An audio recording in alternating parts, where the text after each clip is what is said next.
Minière occidentale fait un bras de fer ouvert, refuse de renégocier, menace de se retirer, mobilise des lobbies pour presser son gouvernement d'intervenir, ce bras de fer public force Traoré à montrer sa force avec une nationalisation ou une expulsion, créant un précédent qui rend d'autres pays plus audacieux. Deuxièmement, menace de sanctions.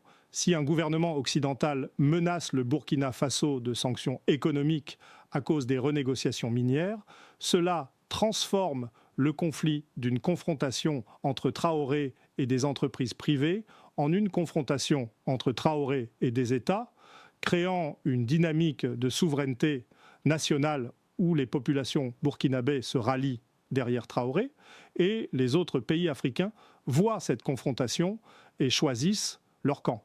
Troisièmement, coup d'État ou tentative d'assassinat contre Traoré.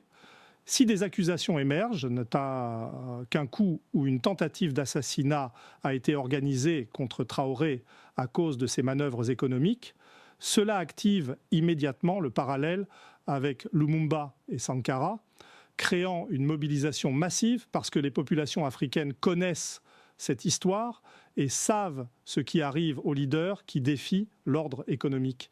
Et les alliés de Traoré, Russie, Wagner, Chine, Turquie, ne sont pas motivés par l'altruisme, mais voient une opportunité géopolitique.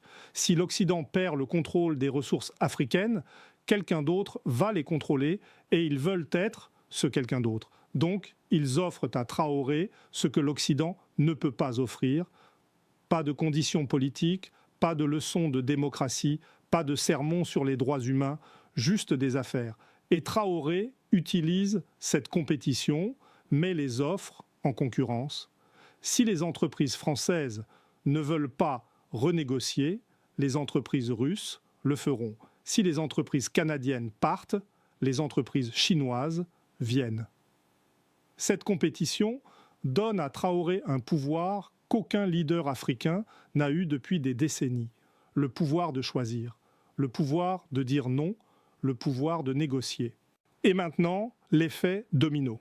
Si Traoré réussit à renégocier les contrats miniers sans être renversé ou tué, Mali regarde, Niger regarde, Guinée regarde, et il voit que c'est possible, que l'ordre économique peut être défié, que les contrats hérités de l'ère coloniale peuvent être renégociés, que la souveraineté économique n'est pas juste un slogan, mais une politique réalisable.